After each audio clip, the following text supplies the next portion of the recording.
What's up, YouTube? What's up, YouTube? It's your boy back with another one.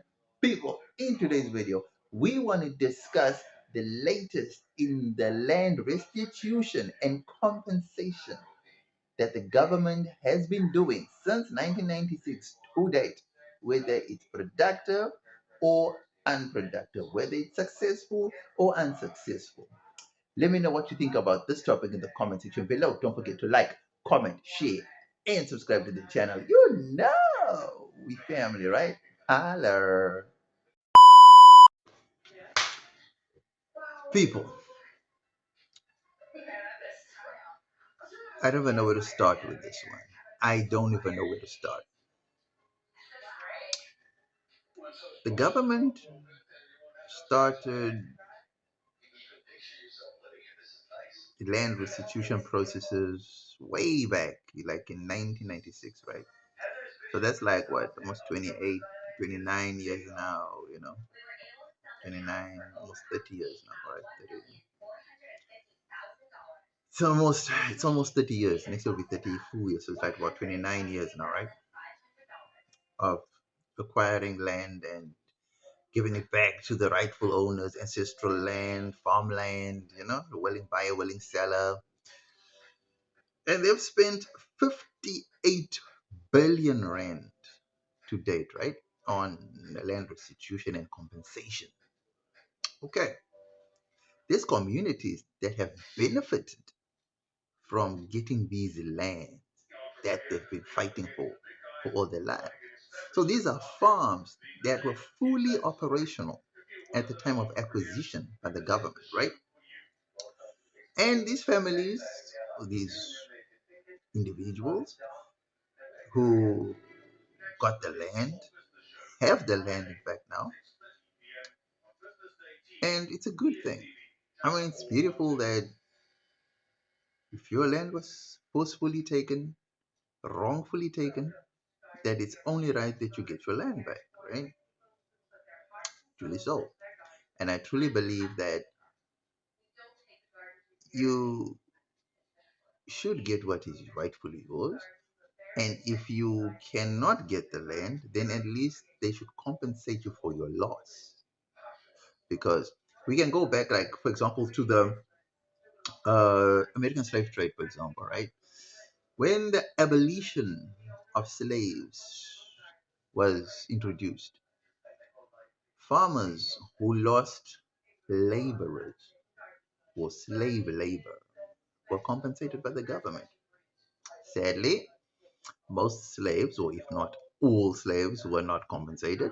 They were just given the option to go and start a new life or remain on the farm and get a wage, lodgings, and food. My question comes now is, you wanted land, you were given the land, and what are you doing with the land? So we have two projects, right, that are examples of what happens when farmlands that are producing on a commercial scale for the country, and the willing buyer, willing seller proposition is imposed, and the farmer decides, okay, let me sell. And the farmer sells. And the government pays the farmer 12.8 million rand for the farm so that they can give it back to the rightful owners. Okay? Now remember, I said the farmer, remember, it's a willing buyer, willing seller proposition, right? So the farmer agreed to sell the farm at a price of 12.8 million rand. And the government gleefully paid the farmer the 12.8 million rand and handed it over to this community. Okay, the farmer then vacates the land, right? But he leaves everything intact as it was, functioning, and he leaves. with money in his pocket. Probably went to go retire somewhere, probably went overseas, maybe, I don't know. Whatever the farmer did, that's his business. He got his money, he's good to go. Now, let's look at the state of the farm today.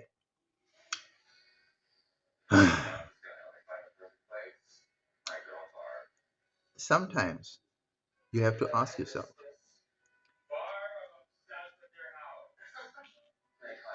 I'm buying this mansion, or I'm getting given this mansion because it was built on my land. Now I have this mansion. Can I afford it? The answer is, if I can't afford it, what do I do with it? I can sell it. I can hire it out to someone who can afford it.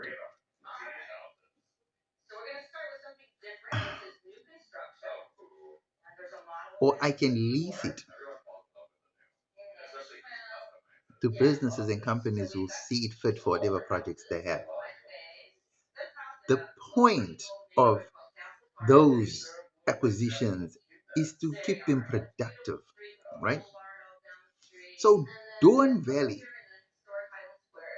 ah, Dawn Valley Farm is an example of wasteful expenditure.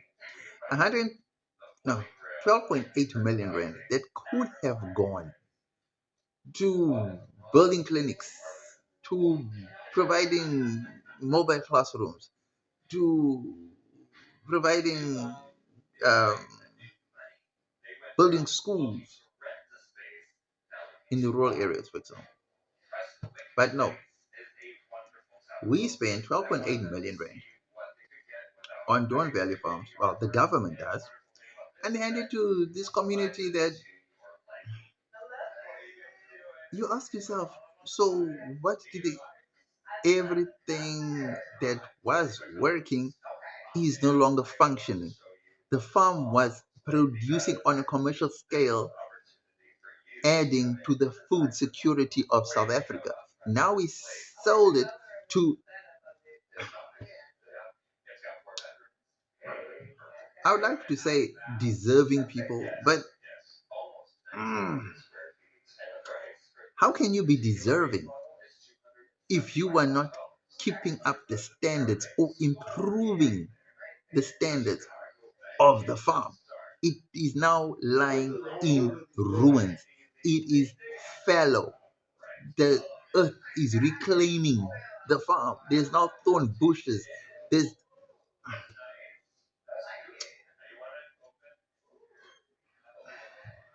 you know, it's hard to explain to people that you cannot afford this thing. Yes, I understand that this used to be your land, but now food security becomes the biggest concern, not you and your feeble subsistence.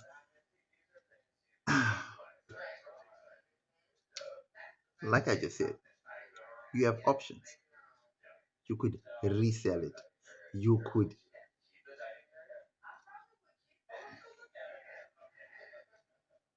no, you could resell it, right? You could hire it out, or you could lease it, right? But you keep it productive. That's the whole point. So you get land, you keep it lying. You keep the land lying fallow, right? The earth is reclaiming it. It's got bushes, it's got thorns. So what did you want the land for? That's what I'm trying to figure out. So what did you want the land for? Because you got the land, you protested, you wanted land, you got the land. You're not doing anything productive with the land. So what did you want the land for in the first place? Yeah. Okay. In total, or to this end, I think the government has spent in the tune of 58 billion rand on compensation and restitution in these land claims. The majority of those farms and lands that have been restituted or been placed into the rightful owner's hands. It look like as if there's just no word to describe. So why would you take a functioning state providing national treasure to just give it to people who just want to just have this thing of like, oh well, that's my piece of land over there. What is that land doing? It's not working for you. It's not making money for you. It's not making money for the state. It's not providing food security for the rest of South Africa. So what is the land for? Okay, let's go to the second one. It's Ponderosa, right? Ponderosa used to be like a dairy farm, or it was a dairy farm. People, you know, I think we should just do a video just on the number of neglected, unmanaged. Ugh, you know, I, I thought I thought Daybreak Farms, right, was the start, or was like just the only problem when it came to the farming thing, right? Well, I just thought neglect of animals, neglect of. I never really thought that this land restitution thing goes even deeper than just neglect of animals.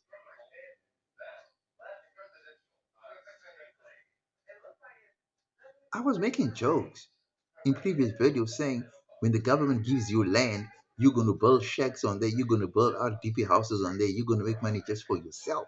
I was making fun, I was making jokes. And to think that while I was making those jokes and those funny things, that the people were doing, mm, they were not even doing that. They're not even utilizing the land for anything.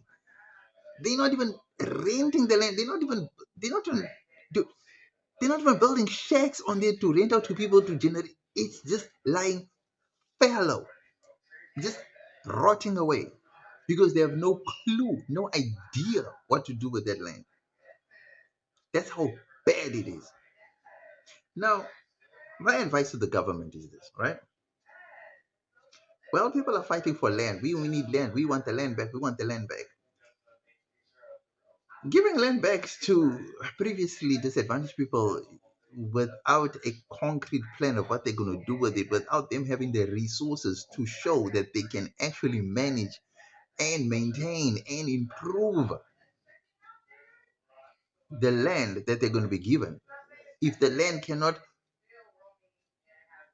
if the land, let's just say, if the land was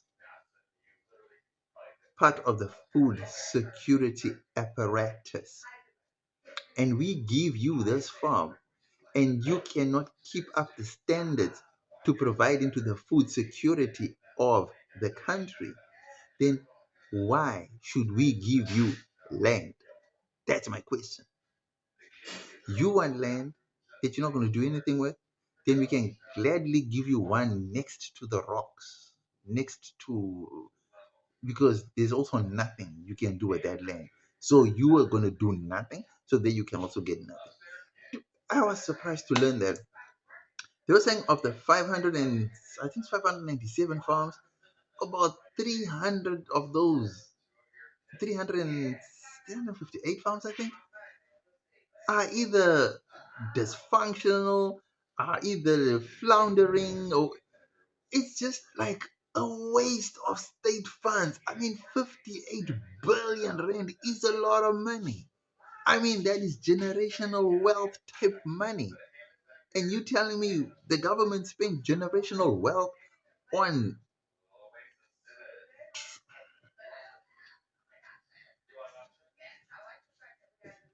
Sometimes it just pains me to think that we have universities, we have colleges, we have these institutions of higher learning. You would think our brains by now would be elevated to think that you were gifted land, that the one thing that most people would die for, and you've got now the land, but you're too busy in your townhouse to tend to that land. You're too busy in the towns doing your thing, and now you don't want to be out there in the farms. Why did you fight for the farms in the first place? Really, what's the point? As you speak now, right? As these farms lie fallow, or this is adding to the food insecurity of South Africa. And it seems like people are not bothered by that. It's like, well, we just want land and we're just going to hold on to this land for whatever reason. And if push comes to shove, well, I'll plant my 5 tomato trees and I'll plant my 6 cabbages and my that. I'm good. Yeah, you good. How about the rest of us? So I don't know if, I don't know if land claims are a way to go anymore. I don't think it's a, I don't think it's a brilliant idea. I don't think it's a good idea. I think what the government needs to do is instead of giving you a farmland or whatever, they should give you a yard. There's many places they could develop in for residential purposes. Yeah, they could give you a yard and tell you, right, there's your yard. That's the piece of land you got. That's your yard. You can do whatever you want with your yard. That's as far as it goes. But you give people an entire farm, a commercial farm at that, that turns into nothing.